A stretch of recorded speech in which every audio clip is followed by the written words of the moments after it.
Hello and welcome. I'm Adi Kao, Editor-in-Chief of the AMA Journal of Ethics.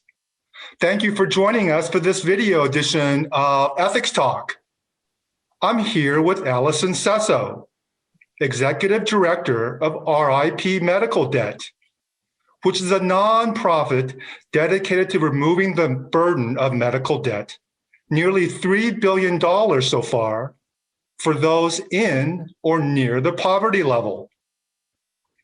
Ms. Sesso previously led the Human Services Council of New York, an association of 170 nonprofits delivering essential human services such as elder care and food pantries in New York City. Ms. Sesso, thanks for being a guest on Ethics Talk today. Thank you so much for having me and for covering this important topic. So 1 in 6 Americans have past due healthcare bills on their credit report, a debt totaling $81 billion. And that was before the coronavirus pandemic hit. As the head of a charity aimed at helping individuals with medical debt, what have you seen as the impact of this viral pandemic on this debt epidemic? What I've seen as the impact of this coronavirus is really making a bad situation significantly worse. What we've seen is significant job loss, and because of the way insurance is provided in this country, job loss equals health insurance loss. And so in the middle of a moment when people need access to healthcare the most, they have that access the least. Not only that, but individuals have felt an economic downturn on the low end of the scale in particular. And so their ability to deal with existing medical debts and bills has really diminished. So unfortunately, this pandemic has both an economic impact and a healthcare impact that is substantial, and that I think we really need to be paying attention to. So given this kind of double whammy in terms of the pandemic being both a healthcare crisis and also an economic crisis, how does your organization help those saddled with medical debt? And can you share an example or two of an individual or family that your charity has helped? Absolutely. I'd love to share an example with you.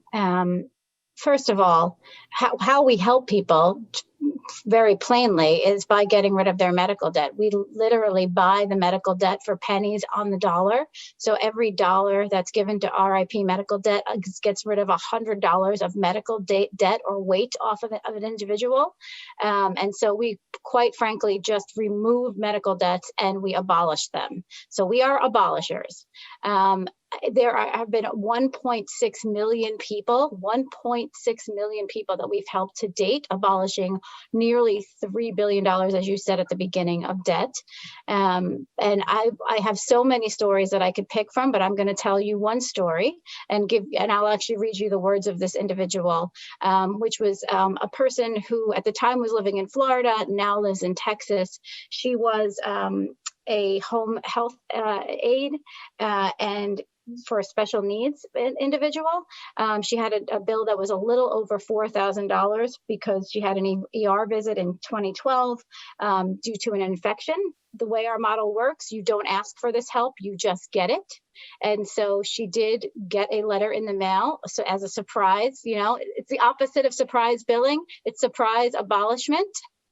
And so she got a surprise abolishment letter in the mail. And this is what she wrote to us. She said, "Thank you so much for canceling this debt. It means the world to me. Once I read your letter and understood that I no longer owed this debt, it came as a breath of fresh air and relief. I didn't have insurance at the time, and I applied for low-income program assistance, but was denied. I want to clear up my credit, and I have always felt ashamed," think of that word, ashamed, "at not being able to pay off my debt. I currently have no health insurance and cannot afford to buy any. I've applied for Medicaid and been denied." So this individual really had no other way of dealing with this debt and was obviously thrilled that we were able to help them, and we were thrilled to be able to help them as well. Yeah. So if I can just follow up on what you just said, you mentioned that you can abolish $100 of medical debt with $1. So how do you get that $1? And how does your organization secure its funds to be able to abolish this medical debt? Thank you for asking that question. How we're able to get those donations is through the generosity of Americans. Honestly, I would say, what I've learned in this role is that Americans are extremely generous. Americans are also very familiar, unfortunately, with the plight of people in medical debt because it affects so many of us. And if it doesn't affect you directly, it affects someone you know very likely. And it's only spreading. So how we raise those funds is that we let people know about us. And when they hear about us, I think it resonates. It just clearly resonates with people. And our gifts are anywhere from, small amounts from $1 to $10, $20 to larger gifts. In fact, we were just really lucky to be the recipients of a gift from Mackenzie Scott of $50 million, which will allow us to abolish at least $5 billion of debt across the United States. So really, it's from the generosity of the American people. At churches, it's individuals, it's foundations. They're all really supporting us. And we've seen really incredible growth because people understand this problem and frankly want to do something about it at a time when it seems like our government is not doing enough about it. Yeah. So,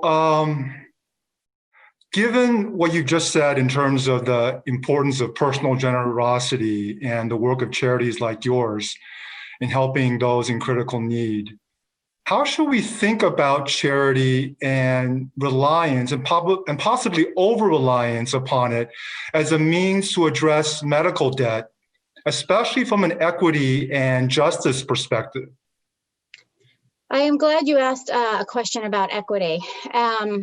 Look, the United States has a racism problem, and that problem exists within medical debt for sure. There's no question that medical debt disproportionately impacts people of color, particularly Black Americans. It is a problem that sits both in terms of healthcare. Racism itself is demonstrated to actually create health problems, just racism itself, having to bear that every single day. So the healthcare needs amongst Black Americans is higher.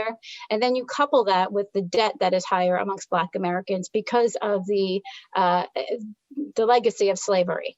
And so really, when I think about charity, I think that is not the answer. I think oftentimes, and I think RIP is included here, charity is picking up the pieces of otherwise broken systems. Now, it's important work that has to get done. Again, when there's an absence of government action, citizens will come up and do their work. But I do think that there is a larger systemic problem that we need to face as a nation in terms of our healthcare system. And, RIP is not here to do this work every single day for forever. I would love for there to be a day that we can close our doors because we've solved this very difficult problem that's really, again, spreading so much across the nation. Yeah, no, I think you make excellent points about the fact that you would like to no longer be the executive director of RIP medical debt, because from a equity standpoint, we need to solve this on a much larger systemic and public policy level rather Absolutely. than charity. Yeah. Given that more than 80%, you alluded to earlier in our conversation, that people who have lost their jobs due to the coronavirus pandemic have lost their health insurance. But even those who have employer-sponsored health insurance, more than 80% have out-of-pocket deductibles that average around $1,700. Therefore, being insured doesn't necessarily protect one from incurring medical debt. In that light, hospitals are increasingly suing to get payment, while insurance covers less and less, leaving a growing number of patients on the hook. So what should we expect from employers and hospitals to help address this medical debt burden? It's a good question about what to, really expect from both the hospital system as well as employers, as well as, frankly, insurance companies, I would add, right? What should we expect? In my estimation of the problem, everybody in this system is playing to how the system is set up, which is why I think we need larger public policy answers here. I think the way our system is set up is creating this dynamic. I don't blame hospitals, I don't blame insurance companies, and I don't blame employers for this situation. And I certainly don't blame patients who actually end up at the end of this. I blame the fact that we have a broken system that needs serious rehauling. At the end of the day, I would say hospitals, look, suing people is not going to get very far because you're suing people who don't have the means. They're not paying because they don't have the money. Now, of course, there are outliers there, and you will always hear those arguments. But at the end of the day, for the most part, suing is not going to get you very far. You're really, trying to get blood from a stone, as they say. But I will give, hospitals credit, which I feel like we often don't, for the fact that they do have charity care. A lot of them do actually give out a decent amount of free care. Should they be looking at their charity care and re-examining it and making sure it's maximized? Absolutely. And hospitals should be doing more of that. And I think we can expect them to do more of that. But the reality is hospitals are also financially suffering, particularly as a result of COVID. They have not been, they've been inundated with work, overwhelmed, and their main way of making money, which is, elective surgeries, has been totally shut off. So, you have to recognize the situation that they're in, which is why they're being motivated to try to sue, which is a very, again, problematic answer, but one of the few things that they have available to them. At the other end of the spectrum, you asked about employers. Employers have not divested in their employees, right? I do not think that employers have decreased. In fact, many have increased how much they're paying for health insurance. What's happened is that the cost of health insurance is escalating, and it's been escalating for years. It's going up 10% every year. And so in order to maintain their investment and not have to keep throwing money into the insurance costs, they end up buying lesser plans, and those lesser plans put more of the costs onto the patient. And that's just the reality. And that means higher deductibles, more premium costs for the individual. And frankly, also which is definitely leads to medical debt, smaller networks. So your risk of going out of network is much higher. And so that's the reality that we're facing with the health insurance situation and access to it, and where hospitals and employers really sit. Yeah. So reflecting on some of your points that you've made about we need big solutions to address this broken system, and that one aspect of that is the rising cost of healthcare. According to a 2020 Gallup poll, half of U.S. adults are concerned that medical costs incurred during a major health event, such as being hospitalized for COVID-19, could bankrupt them. As we mark the 10-year anniversary of the Affordable Care Act, what more needs to be done to address the rising cost of healthcare in the U.S., which spends more on healthcare than any OECD country? You ask a really good question about what needs to be done here. First of all, we often get compared to other countries, right? And the reality is our system is a profit-based system. Other countries do not have a profit-based system. So you're comparing apples to oranges. It's not a fair comparison. If we had to start over from the beginning, that would be one thing, but we are where we are right now. I think that you bring up the ACA. I think that was a huge step forward. I think we need to build off of that. And I think we have to realize that to change and fundamentally go from a profit-based system to a non-profit-based system would not be painless for our country. It doesn't mean we shouldn't do it. It means that we have to be aware that you can't just snap your fingers and go from a profit-based system to a government-run system without a lot of people losing their jobs and a lot of people losing investments. And it's, that's a difficult thing to do. So that would have to be given a lot of thought and effort, and really you'd have to think about the various ripple effects of that, dismantling something that's been in place and that exists in this country. But I think that comparison is something to pay attention to. We need to build on the ACA. First of all, any states that have not taken up the ACA, you need to take up the ACA expansion and the Medicaid expansion. We know that those people that are in those states are not getting full access as they could be. So that's, first of all, an atrocity. I mean, we have a tool that, because of politics, people are not taking advantage of, and it's disgusting. So that's, first of all, that's something that could happen tomorrow if the politics were just right. On top of that, I think the administration coming in has talked about, a public option. Well, perhaps that's something we should be exploring. I mean, I think the answer here is all about access and affordability. So you have to have health insurance that you have access to it, and it has to be affordable. As you said before, deductibles that are high, that's not good insurance. It has to be decent insurance. And that's going to reality check cost government more money one way or another. There's no way you can do any of this without greater government investment. Yeah.